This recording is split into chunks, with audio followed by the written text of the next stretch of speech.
What's going on, everybody? This is Aaron from Aaron It Out. Welcome to the College Football Weekly Report Card. We're going to be talking about who deserves an A plus for their performance. We're going to talk about who deserves extra credit, and we're going to talk about who deserves to be in detention for how bad they played this week. So first things first, I want to give out my A plus grades for the week. First player I want to put his name out there as Dylan Raiola, the quarterback from Nebraska. Going into a Big 12 game, a conference game to start the season, you're not, a lot of times in college football, you're starting off the season playing, cupcake teams, small conference teams when you're a big conference school like Nebraska is. Matt Rule has done a really good job at really trying to reestablish Nebraska as a powerhouse team. He hasn't gotten there yet, but being back in the Big 12 this year, I think it's going to be a very winnable conference for them. They got a long way to go, but getting a close win against Cincinnati this week was a big part of it, especially being in Arrowhead. We know how loud that stadium can get.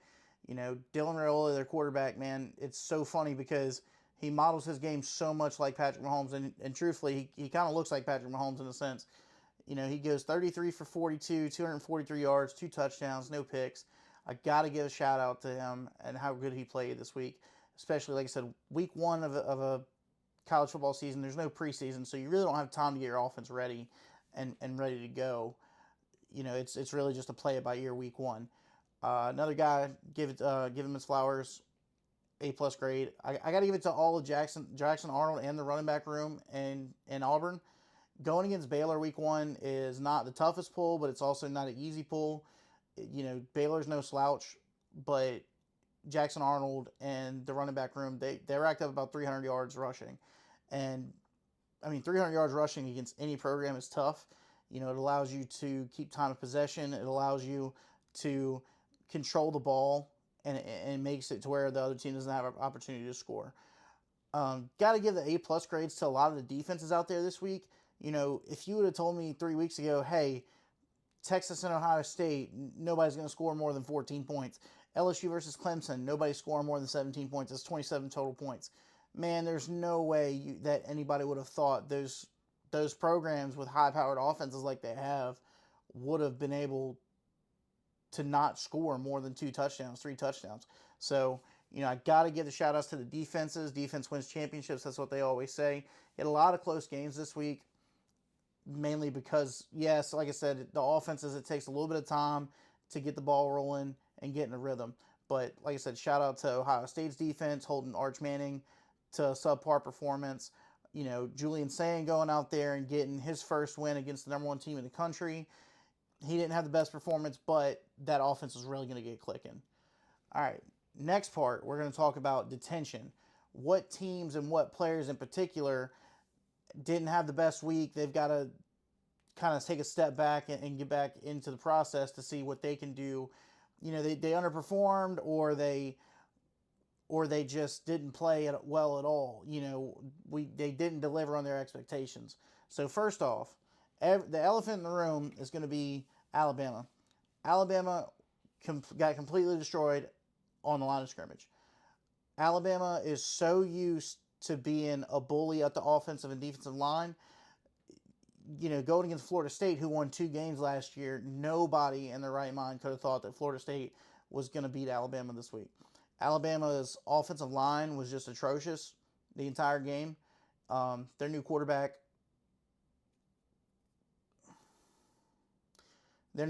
Ty Simpson, he was really having a hard time getting anything going because he was just constantly under pressure. He didn't look terrible himself.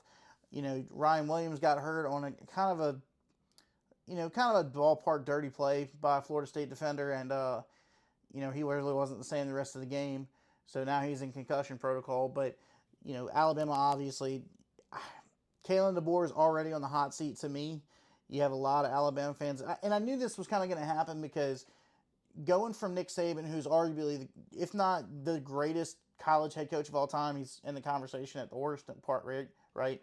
So the next guy that was going to come in after Saban is going to have unrealistic expectations to start with. So, Kalen DeBoer did a great job bringing Washington to a national championship game. They played well at Alabama for a lot of last year, but there's a lot of games that were winnable that they just let go. Jalen Milroe is not there anymore, so while I don't think Jalen Milroe had the best arm of any Alabama quarterback, the dude was an athlete. So Alabama's really going to have to kind of get back to the drawing board and see what they can do to fix their season. It's early and anything can happen. If you're gonna lose, you better lose week one, because after that you just never know what's going to happen. Especially with the 12-team playoff being an expansion, you know anything can happen in the SEC. You have so many tough games. But going out, looking the way they did against Florida State, and shout out to Florida State for looking as good as they did. They controlled the offensive line and defensive line. They controlled the line of scrimmage. So, really, truthfully, you have to give them their flowers as well. Another guy who did not look good this week, you got to talk about Boise State and Maddox Madsen. If anything, it really shows how important Ashton Jeanty was to that offense last year. Ashton Jeanty had them in the playoff.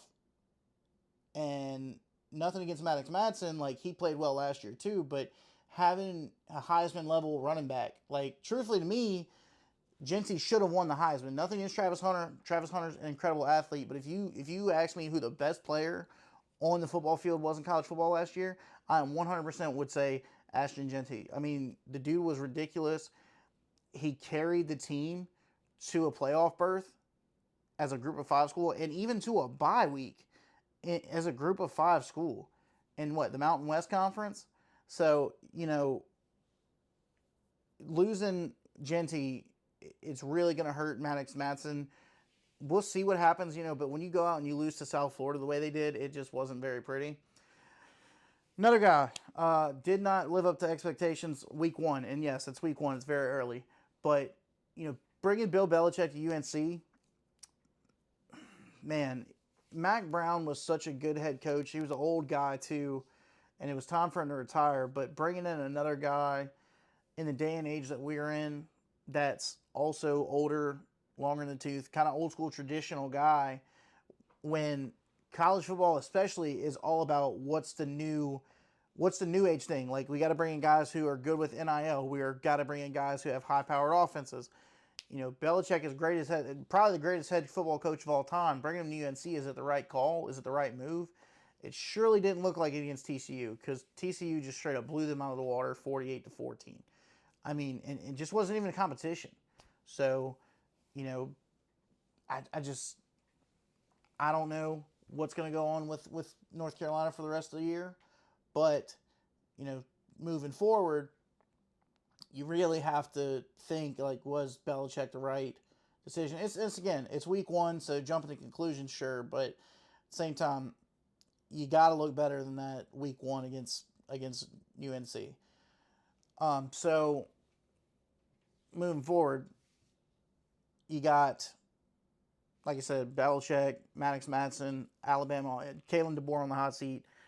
In general, those guys have got to do something better next week, or they're going to end up right back in detention. They're just, you can't keep playing like that and expect anything to happen.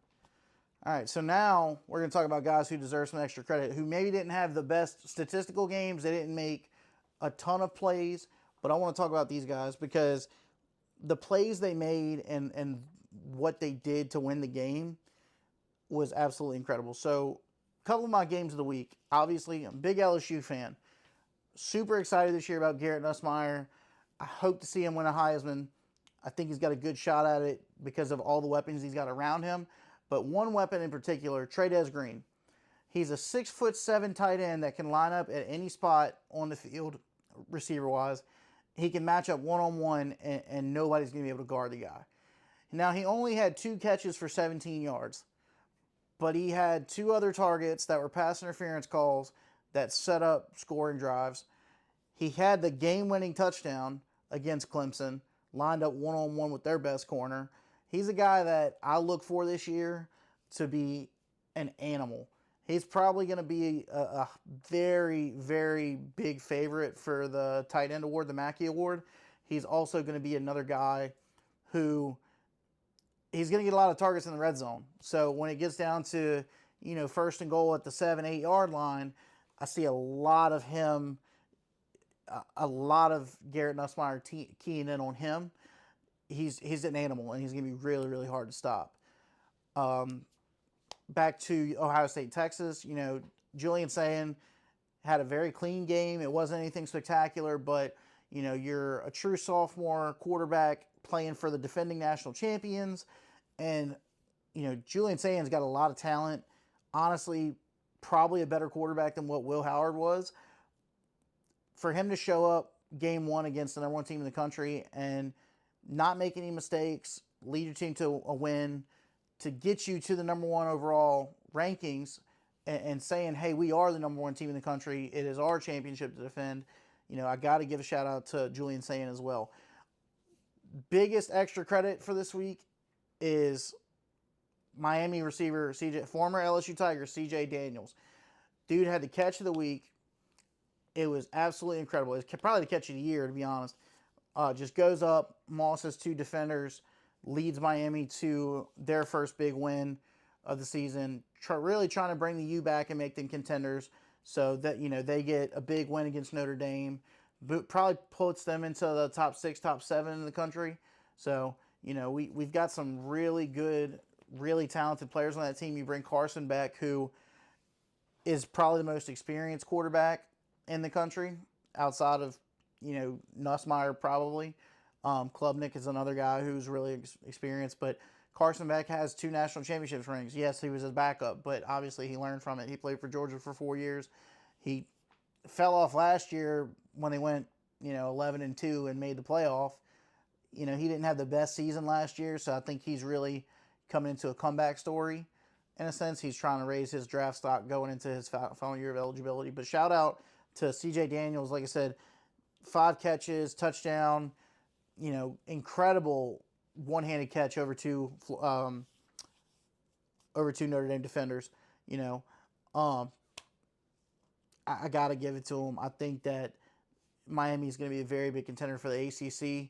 If Clemson doesn't shake back, Clemson obviously good team every year. Dabo Swinney is an incredible coach, but they lose to LSU at home. You had to figure out who the real Tigers were, who the real Death Valley was. But, Clemson doesn't have that same stronghold fit on the ACC that they used to. Miami, Florida State, both those teams seem to be coming back up. Plus, you're going to have the West Coast teams, like Cal and Stanford trying to fight for it. But truthfully, I think the ACC is wide open. I think SMU is another team that was in it last year. They actually ended up making the playoff out of the ACC. So, that's going to be a pretty good battle. Can't wait to see what goes on in the next few weeks, especially to build towards this first college football season. This next college football season. Couple things to look forward to next week. Or just going forward in general. A team I'm looking at to really build on their success week 1. DJ Lagway and the Florida Gators. Yeah, they played Long Island University, small school. They win 55-0. DJ Lagway is very much in the conversation of being one of the top quarterbacks in the country. Heisman hopeful. They've got a tough schedule, but something I look for with them is they're a team to watch, because not only do they play LSU in 2 weeks in Death Valley, they go on to play Miami, Texas, Georgia, Florida State, and a few other really tough schools that, truthfully, if they can find a way to beat these guys, they may end up having one of the best runs in a college football season in history. So, with all that being said,